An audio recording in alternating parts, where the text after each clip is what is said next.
রাসূলুল্লাহ আমি আপনার পালক পুত্র, আপনি অর্ডার করেছেন, আমার মা আয়েশা ঘরে বসে শুনেছেন, আমার তো আর কোনো যাবার রাস্তা নাই। হযরতে যায়েদ বিদায় নিয়ে চলে আসলেন। হযরতে জাফর বিন আবি তালেব বাড়িতে চলে গেলেন। বাড়িতে গিয়ে রুমের বাইরে দাঁড়িয়ে বিবিকে সালাম জানালেন আর বললেন, বিবি রে, রাসূলুল্লাহ আমাকে জিহাদের জন্য সেনাপতি নির্বাচন করেছেন, আমি জিহাদে যাচ্ছি। দীর্ঘদিন ঘর কন্যা করলাম, কোন হক যদি তোমার আদায় করতে না পারি, আল্লাহর রাস্তায় আমার পরে কোন দাবি রেখো না। হযরতে জাফরের স্ত্রী দুহাত আকাশের দিকে উত্তোলন করে আর বললেন, রব্বুল আলামিন, আমার স্বামী জাফরকে রাসূলুল্লাহ জিহাদের জন্য সেনাপতি নির্বাচন করেছেন, আমার স্বামীকে আমি জিহাদ থেকে ফিরে থাকতে বলবো না। রব্বুল আলামিন, আমার স্বামী জাফরকে তুমি জিহাদ শেষে গাজী বানায় আমার ঘরের ভিতরে পৌঁছায়া দিও। হযরতে জাফর তরবারির উল্টা পিঠ দিয়ে মৃদু আঘাত করলেন স্ত্রীর হাতে আর বলেন, বিবি রে, উল্টা দোয়া করো না, উল্টা দোয়া আল্লাহর দরবারে তোমার মঞ্জুর হবে না। যেহেতু রাসূলুল্লাহ আমার নাম 2 নম্বরে ঘোষণা করেছেন, বিবি রে, আমার আগে একজন আছে, পরের একজন আছে, নির্ঘাত ওই মোতার পান করে আমি শহীদ হয়ে যাব। জনমের মতো দেখা করতে আসলাম, এই জীবনে তোমার সঙ্গে আমার আর দেখা হবে না। আমার ভাইরা, হযরত জাফর চললেন, পিছনে পিছনে ছেলেমেয়েরা কাঁদতেছেন কাটা কবুতরের মতো। হযরত জাফর একবারও পিছনের দিকে তাকায়া দেখলেন না কারা কান্দে। ইয়া রাসূলুল্লাহ আমি আপনার পালক পুত্র, আপনি অর্ডার করেছেন। ইয়া রাসূলুল্লাহ আমি আপনার পালক পুত্র, আপনি অর্ডার করেছেন, আমার মা আয়েশা ঘরে বসে শুনেছেন, আমার তো আর কোনো যাবার রাস্তা নাই। হযরতে যায়েদ বিদায় নিয়ে চলে আসলেন।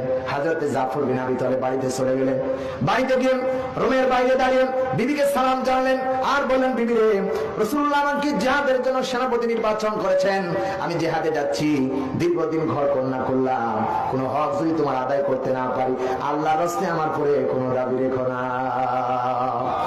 হযরতে জাফরের স্ত্রী দুহাত আকাশের দিকে উত্তোলন করে আর বললেন, রব্বুল আলামিন, আমার স্বামী জাফরকে রাসূলুল্লাহ জিহাদের জন্য সেনাপতি নির্বাচন করেছেন, আমার স্বামীকে আমি জিহাদ থেকে ফিরে থাকতে বলবো না। রব্বুল আলামিন, আমার স্বামী জাফরকে তুমি জিহাদ শেষে গাজী বানায় আমার ঘরের ভিতরে পৌঁছায়া দিও। হযরতে জাফর তরবারির উল্টা পিঠ দিয়ে মৃদু আঘাত করলেন স্ত্রীর হাতে আর বলেন, বিবি রে, উল্টা দোয়া করো না, উল্টা দোয়া আল্লাহর দরবারে তোমার মঞ্জুর হবে না। যেহেতু রাসূলুল্লাহ আমার নাম 2 নম্বরে ঘোষণা করেছেন, বিবি রে, আমার আগে একজন আছে, পরের একজন আছে, নির্ঘাত ওই মোতার পান করে আমি শহীদ হয়ে যাব। জনমের মতো দেখা করতে আসলাম, এই জীবনে তোমার সঙ্গে আমার আর দেখা হবে না। আমার ভাইরা, হযরত জাফর চললেন, পিছনে পিছনে ছেলেমেয়েরা কাঁদতেছেন কাটা কবুতরের মতো। হযরত জাফর একবারও পিছনের দিকে তাকায়া দেখলেন না কারা কান্দে। ইয়া রাসূলুল্লাহ আমি আপনার পালক পুত্র, আপনি অর্ডার করেছেন। ইয়া রাসূলুল্লাহ আমি আপনার পালক পুত্র, আপনি অর্ডার করেছেন, আমার মা আয়েশা ঘরে বসে শুনেছেন, আমার তো আর কোনো যাবার রাস্তা নাই। হযরতে যায়েদ বিদায় নিয়ে চলে আসলেন। হযরতে জাফর বিন আবি তালেব বাড়িতে চলে গেলেন। বাড়িতে গিয়ে রুমের বাইরে দাঁড়িয়ে বিবিকে সালাম জানালেন আর বললেন, বিবি রে, রাসূলুল্লাহ আমাকে জিহাদের জন্য সেনাপতি নির্বাচন করেছেন, আমি জিহাদে যাচ্ছি।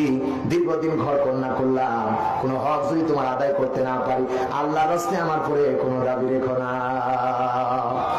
হযরতে জাফরের স্ত্রী দুহাত আকাশের দিকে উত্তোলন করে আর বললেন, রব্বুল আলামিন, আমার স্বামী জাফরকে রাসূলুল্লাহ জিহাদের জন্য সেনাপতি নির্বাচন করেছেন, আমার স্বামীকে আমি জিহাদ থেকে ফিরে থাকতে বলবো না। রব্বুল আলামিন, আমার স্বামী জাফরকে তুমি জিহাদ শেষে গাজী বানায় আমার ঘরের ভিতরে পৌঁছায়া দিও।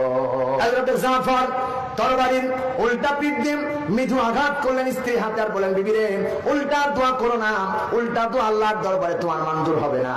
যেহেতু রাসূলুল্লাহ আমার নাম 2 নম্বরে ঘোষণা করেছেন, বিবি রে, আমার আগে একজন আছে, পরের একজন আছে, নির্ঘাত ওই মোতার পান করে আমি শহীদ হয়ে যাব। জনমের মতো দেখা করতে আসলাম, এই জীবনে তোমার সঙ্গে আমার আর দেখা হবে না। আমার ভাইরা, হযরত জাফর চললেন, পিছনে পিছনে ছেলেমেয়েরা কাঁদতেছেন কাটা কবুতরের মতো। হযরত জাফর একবারও পিছনের দিকে তাকায়া দেখলেন না কারা কান্দে। ইয়া রাসূলুল্লাহ আমি আপনার পালক পুত্র, আপনি অর্ডার করেছেন,